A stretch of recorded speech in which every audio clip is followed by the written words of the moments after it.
and welcome back to the YouTube channel all about me, JK's Magician and Children's Entertainer, and welcome to the first mini-series of 2020. This mini-series is called All About Me, where I go through and answer loads of questions that people have asked me over the years, and I thought I'd answer those in some videos for my YouTube channel. So let's find out what today's topic and questions are.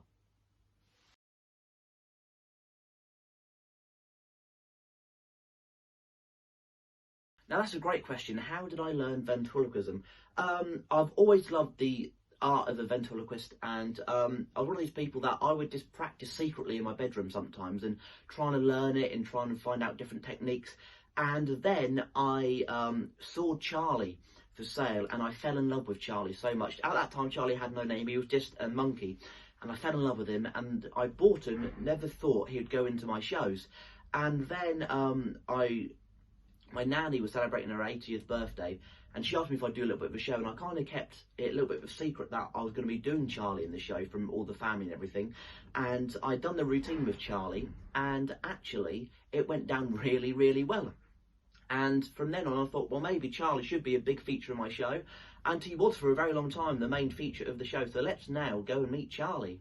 Up you come, Charlie. Hello. It's great to be back on YouTube. Yeah, it's great to be back on YouTube. Now, you've featured quite a lot on my YouTube channel recently, haven't you, Charlie? I have. Yeah, you've been in my Christmas video as well and everything like that. So, yeah, you've been in the shows now for 6 years, is it? Yeah, 6 years now.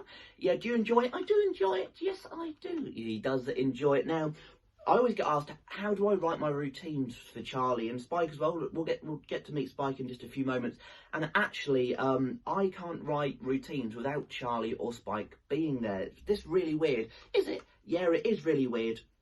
And I have to have Charlie or Spike there when I write the routine, because if not, it just doesn't feel right. And sometimes I don't know what Charlie's going to say, do I? You don't know. Sometimes something will just come out of Charlie's mouth that I don't even know he's going to say. And that is a really weird feeling, being a ventriloquist. But you're going to see Charlie lots more on the YouTube channel, and of course lots more in the shows. We're currently writing some new material, aren't we, Charlie? We are, yes.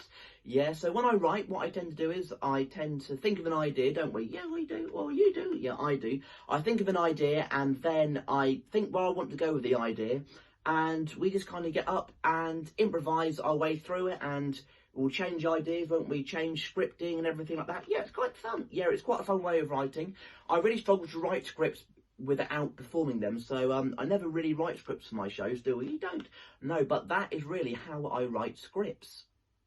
Oh yeah, so that's how I tend to write my scripts with Charlie and Spike. Now, I got asked for ages, did I have any plans of adding another character to my show? And I did have plans to add another character. I just couldn't find the right character for me.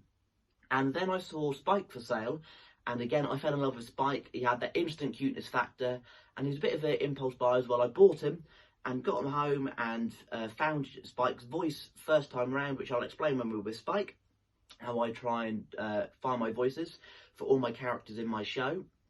And again, I wrote a few routines for Spike, and I took him to an event, and again he went down like an absolute storm. He killed the show, one of the favourites of the show. So let's now go and meet Spike. And we're back with Spike. Hello, how are you? They're good, Jake. Yeah, they're good. Now, Spike is the latest character to be added to the Jake Ace cast, aren't you? I am, yes. How long have you been in the shows now? Well, just over a year. Yeah, just over a year. You joined last January 2018. Are you enjoying it? I really am enjoying it, yes. Now, I always get asked, how do I come up with all the voices for all the characters? What do you mean? I'll explain later. And the way I come up with my voices is, it's when the character goes onto my hand for the first time, yeah. And it's just, for me, generally, the first voice that comes out, I always think is a voice you should use, as it's the most natural. It was not natural. Yes, it was natural. So was Charlie's. And actually, I haven't changed Spike's or Charlie's voices ever since I got them, have we? We haven't, no. No, your voice hasn't changed. No, Charlie's voice hasn't changed. And I always try and keep them in my vocal range, so I don't strain my voice if it's a busy period. And I try and make it look, I try and get the character to suit the voice as well, the look of the character. Now, Spike, he looks quite young, don't you? I am young. Yeah, you're only 2 years old, so he's got a bit of a high-pitched voice. Now, Charlie is 5 years old, and he's got even a higher voice, but I think that suits the character, and I think that Spike's voice suits the character as well. So, leave your comment about your favourite thing about Charlie and Spike in my shows. See you later.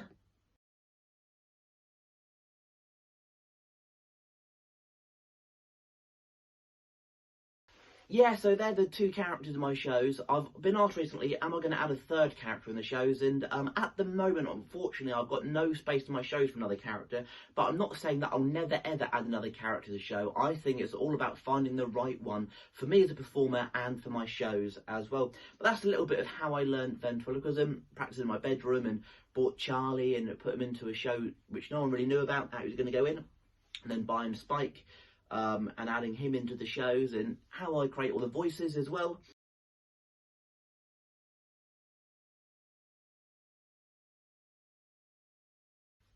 So some of my favourite ventriloquists, Steve Hewlett and Arthur Lager, they're a great English pair of ventriloquists.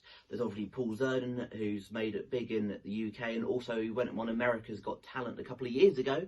He's another great English ventriloquist. We've got some great ones over in America as well. We've got Terry Fator, who won America's Got Talent, and he's got a big Vegas show out there now. There is, who else is there? Loads. Jeff Dunham, he's made a big career for himself. And there's some really young ones as well. There's Darcy Lynn from America, and a great one over here in the UK, young guy as well, Max Fulham, a couple of years younger than me. I've known Max for a few years now, and we done a festival together called the Family Festival of Magic in Great Yarmouth, and he stormed it.